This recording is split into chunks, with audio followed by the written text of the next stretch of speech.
Okay friends, మళ్ళీ నేను మధ్యాహ్నం అయింది కదా, వంటగదిలోకి వచ్చాను.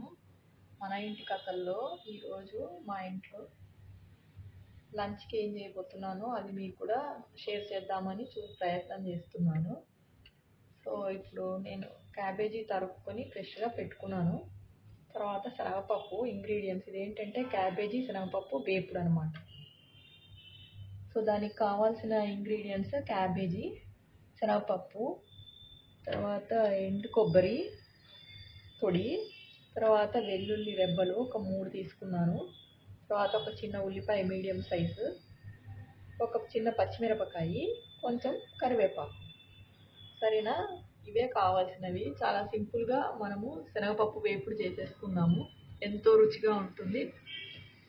రొట్టెల్లోకి తినొచ్చు, అన్నంలోకి తిన్నా కూడా చాలా బాగుంటుంది. సో నేను ఫస్ట్ దానికి బాండి తీసుకున్నాను, మీడియం సైజ్ బాండి. తర్వాత స్టవ్ ఆన్ చేస్తున్నా.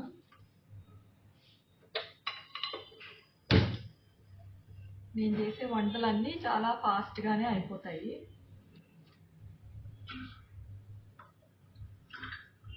సో ఫస్ట్ దీన్ని డ్రైగా ఉందా అని చూసుకుని, సో డ్రైగా ఉంది చూసారా అంతా. సో ఇప్పుడు మనం నూనె పోసేసుకున్నాం దీంట్లో. నేను రోజు స్టాండర్డ్గా వేపుడు కూరల్లో, ఎనీ కూరల్లో 3 చెంచాలే పోస్తాను నూనె. సెసమి ఆయిల్ అంటారు కదా, నువ్వుల నూనెతోనే స్టార్ట్ చేస్తాను.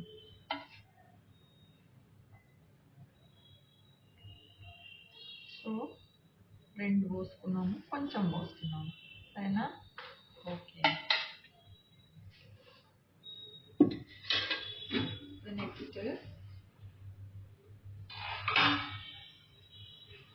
కొంచెం మీడియం ఫ్లేమ్లో పెట్టుకున్నాను పొయ్యి. దాంట్లో ముందుగా తిరగమాత వేసుకుంటాం కదా, తిరగమాతలో మనము మినప్పప్పు కొద్దిగా వేసుకోవాలి.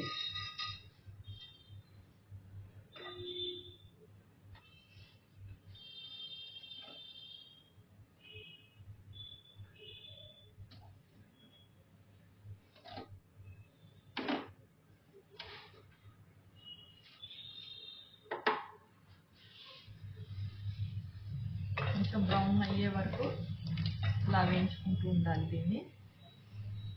మినప్పప్పు బ్రౌన్ అవుతూ ఉండగా మనం కొంచెం ఆవాలు వేసేసుకోవాలి.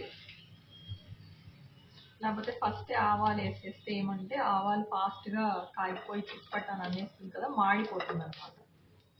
సో ఎప్పుడు కూడా పోపు వేసేటప్పుడు మినప్పప్పు ఫస్ట్ వేసుకోవాలి, తర్వాత ఆవాలు, తర్వాత కొంచెం జీలకర్ర కావాల్సినంత. మంచి సౌండ్ వస్తుంది, చిప్పట్ చిప్పట్లాడుతుంది. పోపు వాసన కూడా చాలా బాగా వస్తుంది ఇట్లా ఉంటే.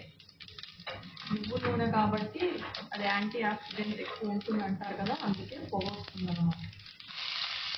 దాంట్లో కొంచెం మధ్యలో పెట్టుకున్న పచ్చిమిరపకాయలు పెట్టాను.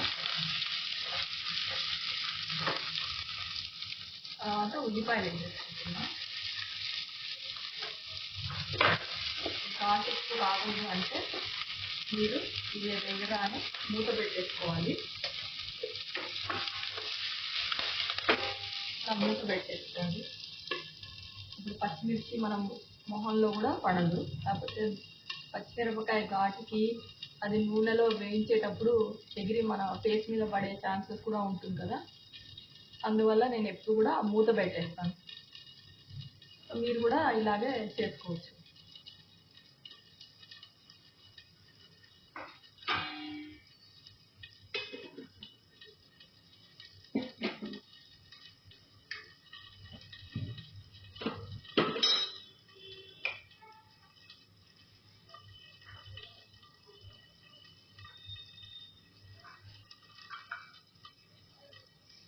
మూత తీసి చూడండి, కొంచెం వేగిపోయింది కదా. ఉల్లిపాయలు కొంచెం వేగాయి.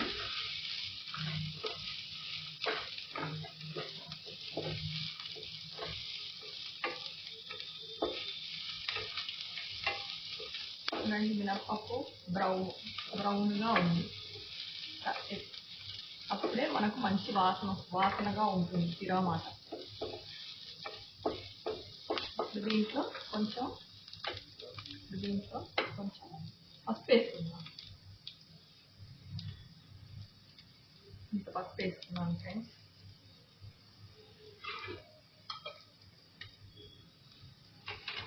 పసుపు యాంటీసెప్టిక్ కాబట్టి కొంచెం ఎక్కువ వేసుకున్నా పర్వాలేదు, చాలా బాగుంటుంది రుచిగా. కాకపోతే ఏంటంటే ఎక్కువ కలర్ వచ్చేస్తుందని నేను తగినంతగానే వేస్తాను. పప్పులో కొంచెం ఎక్కువ వేసేసుకుంటాము, ఎందుకంటే పప్పు అయితే కలర్ కనిపించదు కదా, ఎక్కువనే పడుతుంది. క్వాంటిటీ కూడా ఎక్కువ చేసుకుంటాం కదా, కూరలో కొంచెం తక్కువే వేసుకుంటాము, ఎందుకంటే లేకపోతే చాలా ఎల్లో అయిపోతుంది ఇదంతా.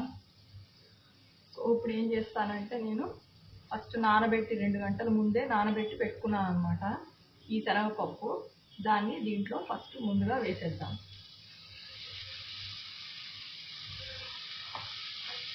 వేసేసుకొని కొంచెం ఇలా కలిపేసుకోవాలి, ఎందుకంటే పచ్చి వాసన అనేది వెళ్ళిపోతుంది అన్నమాట.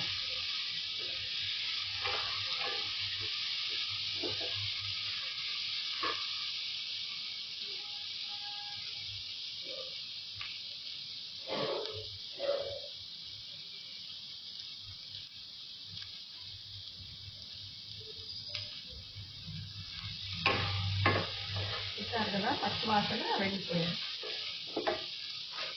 వెళ్ళిపోయిన తర్వాత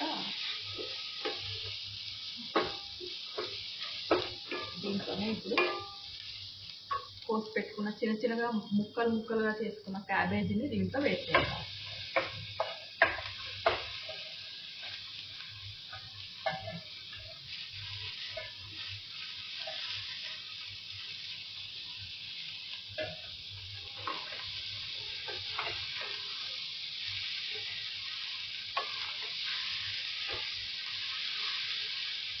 ఇప్పుడు ఈ క్వాంటిటీకి కావాల్సిన ఉప్పు వేసుకుందాం.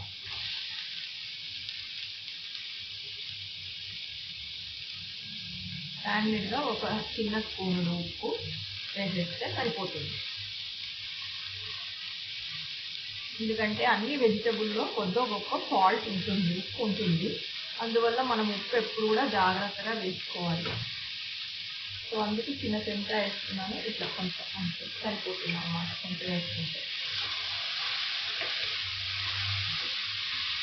ఉప్పు తక్కువ ఉన్నా పర్వాలేదు, కానీ ఎక్కువ అయితే తగ్గించలేము కూర ఉడికేసిన తర్వాత కదా.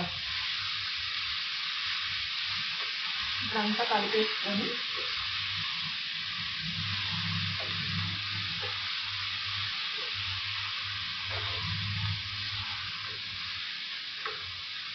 ఇది చాలా ఫాస్ట్గా అయిపోతుంది.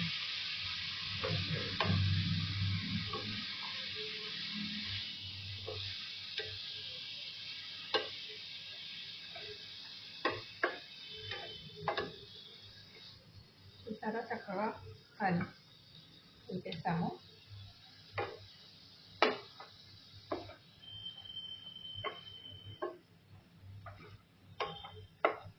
దీన్ని ఇప్పుడు మూత మూసి కాసేపు అట్లాగే మగ్గనివ్వాలి. నీళ్లు పోసే అవసరం ఉండదు, ఎందుకంటే క్యాబేజీలో చాలా నీళ్లు ఉంటుంది కదా, వాటరీ వెజిటబుల్. అందువల్ల నీళ్ళు పోయానమాట.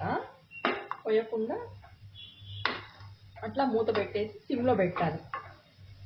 సిమ్లో ఒక 10 నుంచి 12 నిమిషాలు సిమ్లో పెట్టేసుకోవాలి.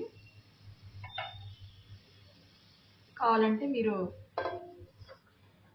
అట్లా మూత పెట్టేసుకొని దీని మీద కొంచెం బరువు పెట్టుకున్నారంటే స్టీమ్ బయటకు వెళ్ళిపోకుండా ఉంటుంది, సో తొందరగా ఉడికిపోతుంది అనమాట. సో మా ఇంట్లో ఈ బరువు దీన్ని పెట్టుకున్నాము, ఇది ఇలా దీని మీద పెట్టేస్తాను. టెక్నిక్ ట్విస్ట్, ఇట్లా మీరు కూడా ఇంట్లో బరువు ఏదన్నా ఉంటే దాని మీద పెట్టేసుకోండి. సో ఇప్పుడు మనము 10 మినిట్స్ వెళ్ళి రిలాక్స్ చేయవచ్చు. 10 నిమిషాలు అయింది కదా, మళ్ళీ వచ్చేసాను. ఇప్పుడు మనము ఏం చేద్దామంటే దీంట్లో ఇది ఉడుకుతోంది కదా, దీంట్లో మనము పెట్టుకున్న ఎండు కొబ్బరిని వేయించుకుందాము. ఓకేనా, ఎండు కొబ్బరిని వేయించి పెట్టుకుందాము రెడీగా. సో ఈ లోపల ఈ కూర పూర్తిగా ఉడికే లోపల ఇది ట్విస్ట్ అన్నమాట. ఇదే ఫైనల్ ట్విస్టే చాలా టేస్ట్ ఇస్తుంది కూరకి. దీంతోనే చాలా టేస్ట్ వస్తుంది ఆ ఎండు కొబ్బరి వెల్లుల్లి. సో నేను దానికి వేడి చేసుకోవడానికి రోస్ట్ చేయడానికి ఎండు కొబ్బరి పీస్ తీసుకున్నాను. చిన్న పెనము, దాంట్లో ఎండు కొబ్బరి వేసేస్తున్నా. వేసుకొని దాంట్లోనే ఈ తరిగి పెట్టుకున్న వెల్లుల్లి కూడా వేసి వేయించేసుకుంటా. చిన్న స్పూన్ తోటి బ్రౌన్గా వేయించుకోవాలి. చూడండి,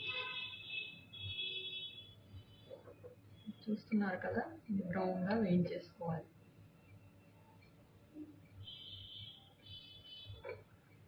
ఇక్కడ మా ఇంటి దగ్గర రిలయన్స్ మార్ట్ ఉందన్నమాట. దాంట్లోనే అన్నీ మేము గ్రాసరీ తెచ్చుకుంటాము.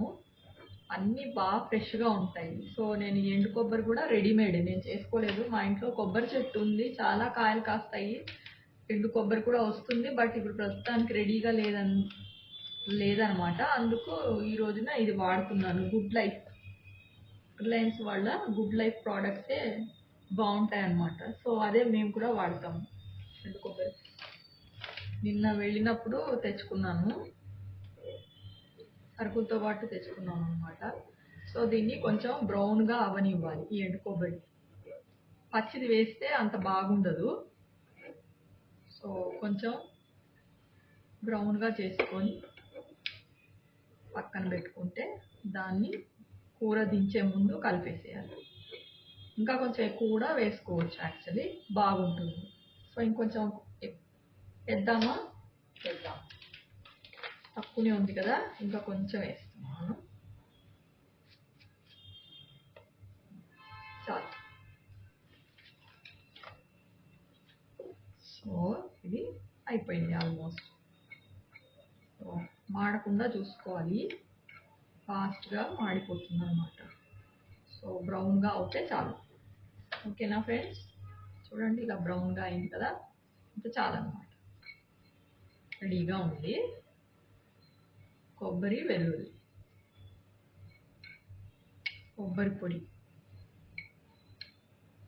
సో ఇప్పుడు మనము మూత తీసి కూర చూసుకుందాం. సో దీని మీదే పెడుతున్నాను. సో మనం ఇందాక ఒక పచ్చిమిరపకాయ వేసుకున్నాం కదా, అది సరిపోదు కారము. సో నేను ఎప్పుడు కూడాను కారం కూర దించే టైంలో వేస్తాను. చూడండి, దీన్ని చూద్దాం.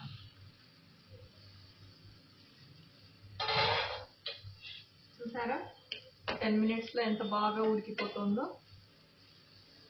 అంతే, చక్కగా ఉంది కదా ఫ్రెండ్స్, రెడీ అయిపోతుంది మన కూర. సో దీంట్లో మరి కొంచెం కారం వేసుకుందాం. ఇప్పుడు కారం పొడి కలుపుతాను.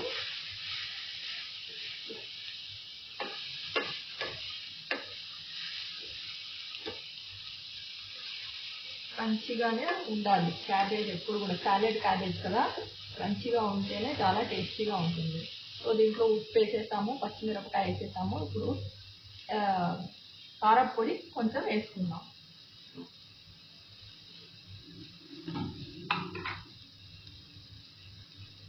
సో సగం స్పూన్ కారం పొడి వేసుకున్నాం అనమాట మొత్తం కూరలో. ఎక్కువ పట్టదు, సగం. అంటే మీకు కారం ఎక్కువ తినాలనిపిస్తే కొంచెం కారం ఇంకొంచెం కూడా వేసుకోవచ్చు. బట్ నేను సగమే వేసుకున్నాను అనమాట, సగం స్పూన్. ఇలా కలుపుకోండి. కొద్దిసేపు ఇలా కలుపుతుంటే మొత్తం కలిసిన తర్వాత ఇక్కడ వేయించి పెట్టుకున్న కొబ్బరి పొడిని దీని మీద ఇలా చల్లేసుకోండి. మరొకగానే కొబ్బరి పొడి కూడా చల్లేసుకోవాలి.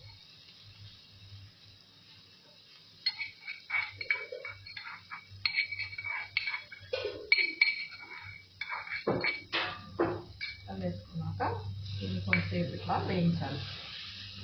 మొత్తం కూర అంతా కలిసేలాగా వేయించుకోవాలి.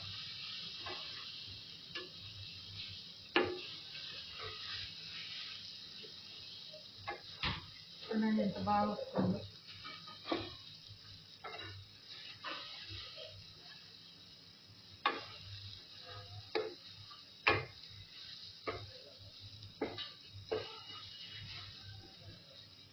మంచి వాసన, వెల్లుల్లి వాసన. వెల్లుల్లి కొబ్బరి వేసాం కదా, చాలా మంచి వాసన వస్తుంది. ఎంతో టేస్టీగా ఉంటుంది.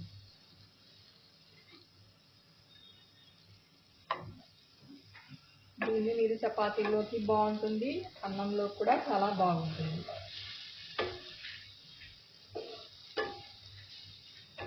అంతే, ఇలా కొంచెం సేపు కలిపేసేసి పచ్చివాసన పోయే వరకు ఒక 2 నిమిషాలు ఉడికిపోయింది. కూర రెడీ. దీన్ని ఇప్పుడు మనము చేసుకున్న చపాతీల్లో పెట్టుకుని తింటే అద్దరిపోద్ది. మీకు చూపిస్తాను పైన పెట్టించాను కదా.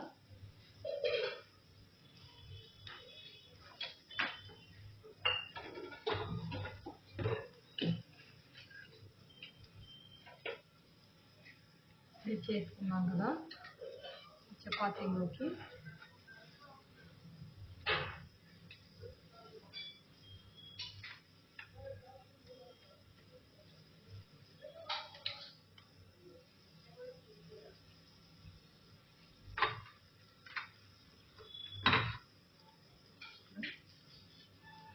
ఇలా పెట్టుకుని స్టవ్ ఆఫ్ చేసేసుకున్నాం. ఇప్పుడు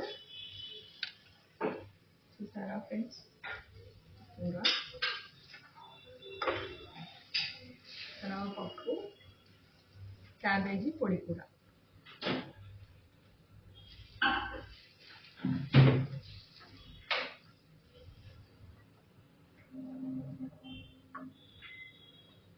ఎంతో రుచిగా రెడీ అయిపోయింది మన శనగపప్పు క్యాబేజీ కూర. దాంతో మనం చేసుకున్న చపాతీలు తినేద్దామా ఫ్రెండ్స్?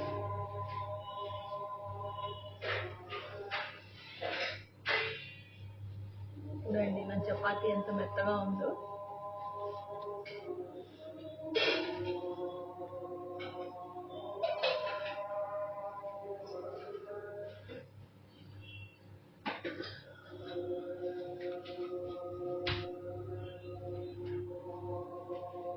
చపాతీ శనగపప్పు కూర.